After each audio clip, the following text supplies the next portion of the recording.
Okay, guys, so it's my interview. I'm going to be interviewing right here. Just going to sit right there.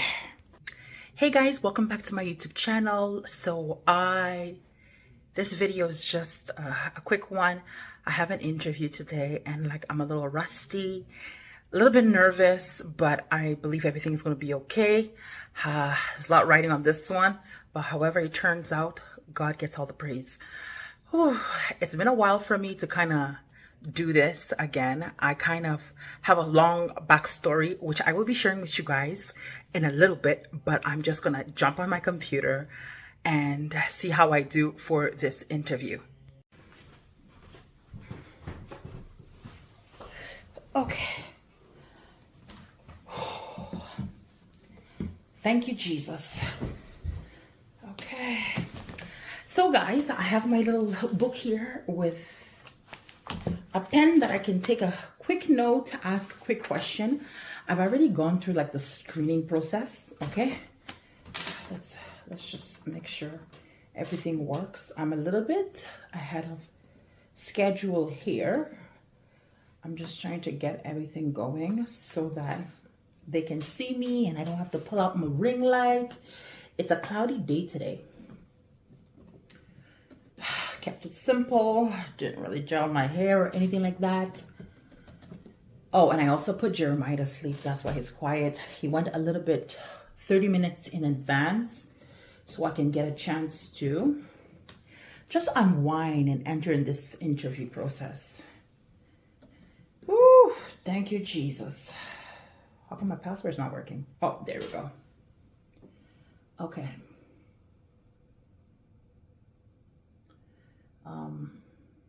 Reload.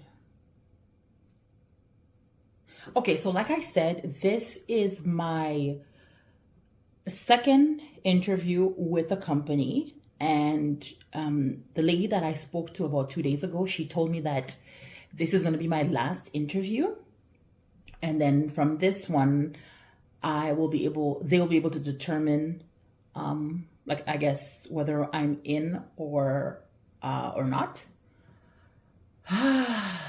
Yeah.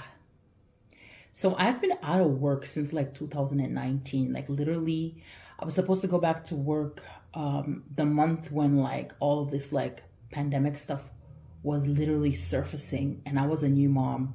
So ever since, I haven't been back in the workforce, and it's really been an uphill battle in terms of presenting myself and trying to explain that gap. You can say it's yeah, I took a parental leave, and everybody's yeah, we're not going to fault you for the parental leave. And then the next statement after that, and I'm wow, a lot of these things that people don't talk about, women, I'm really beginning to understand it, and I see what women go through. I really do. I didn't know that this is how difficult it is. And having to really justify yourself for why you should start off where you were. And another thing is I am asking for a big ask, which is remote, and they're in the middle of bringing people back. So I had to give and take, and I have absolutely compromised in terms of where I was in salary so that I can get this remote situation, because I'm in the middle of nowhere. Not literally, but yeah, I'm far from everything. Yeah, I hope any of this makes sense. Oh, what time is it?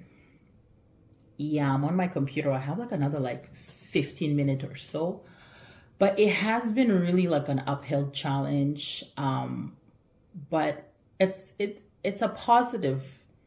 It's a positive look at things, when you start putting yourself out there again and you start getting no's. It's a reminder. It's kind of it really kind of builds those track records, every no just means, hey, you're getting closer to something else.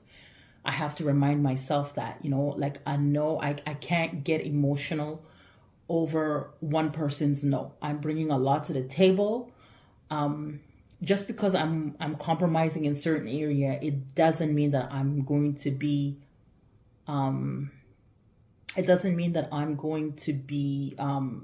just rolling over and giving over everything, So yes, I've made a few adjustment so that, as whatever company that I'm going to be talking to, they can see that I'm coming halfway, and I'm hoping that they would meet me halfway.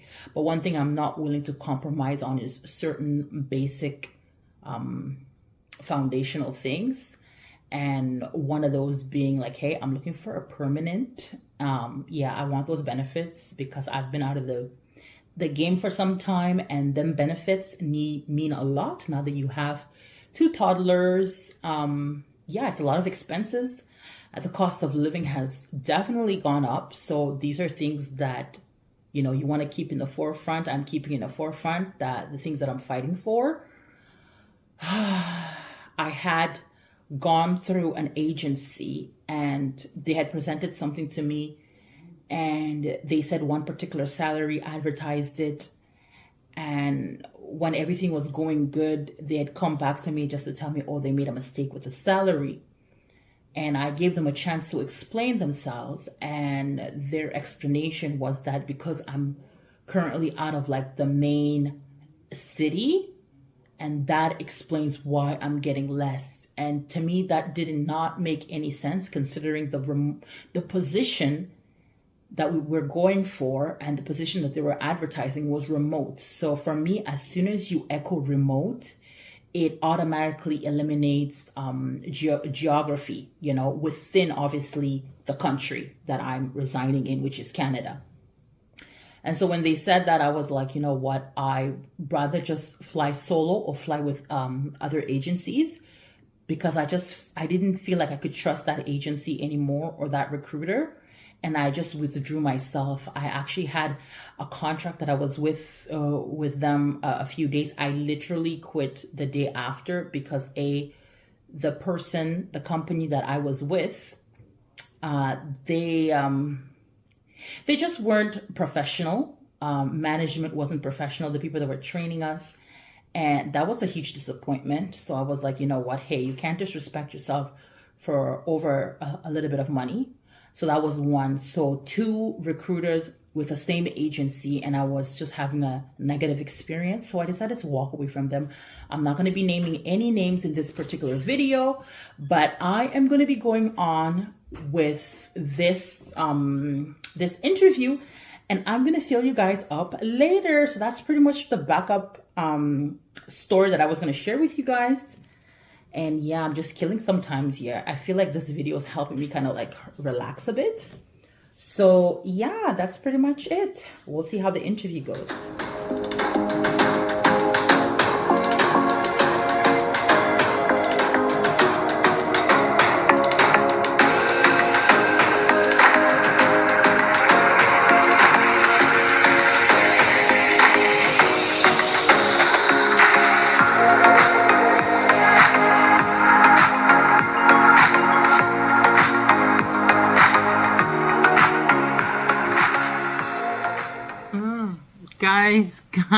Guys, the interview was like an hour. Oh my gosh.